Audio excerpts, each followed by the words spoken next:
Ukraine Russia మీద దాడి చేయడం, రష్యా దానికి సమాధానం చెప్పేటటువంటి ప్రయత్నం. ఇది ఆ 2 దేశాల యుద్ధం కిందనే మళ్ళితే పర్లా.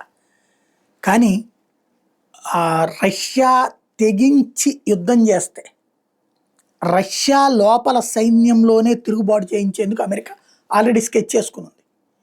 కొంతమంది సైనిక జనరల్స్, సైనిక అధికారులు అమెరికాతో టచ్‌లో ఉన్నారు. రష్యాలో తిరుగుబాటు చేయడానికి సిద్ధంగా ఉన్నారు. పుతిన్ని దెబ్బతీయడానికి సిద్ధంగా ఉన్నారు. పుతిన్ని లేపేయడానికి సిద్ధంగా ఉన్నారు. ఇప్పటికి పుతిన్‌కి సహాయ నిరాకరణ కొన్నిసార్లు కొనసాగుతుంటేనే పుతిన్ను అక్కడ ఉన్నటువంటి ఎవరైతే చెచెన్ రెబల్స్‌తో కావచ్చు, అంతకుముందు వ్యాగనార్ గ్రూప్‌తో కావచ్చు యుద్ధం ప్రారంభించాడు, ఈ సైన్యం సహకరించకపోతే. ఇప్పుడు అమెరికా అట్లాంటిది చెయ్యకపోతే అమెరికానే దెబ్బతీసేటటువంటి ఎత్తుగడలు ఉంటాయి.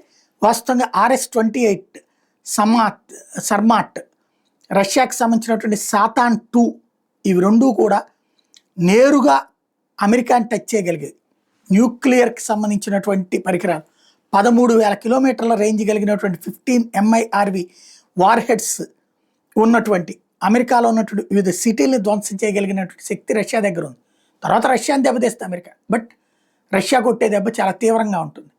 ఇలాంటి దశలో రష్యా అమెరికా మీదకో యూరప్ దేశాల మీదకో వెళ్లకుండా చూసుకోవాల్సినటువంటి బాధ్యత ఇప్పుడు అమెరికా యూరప్ దేశాలకు ఉంది.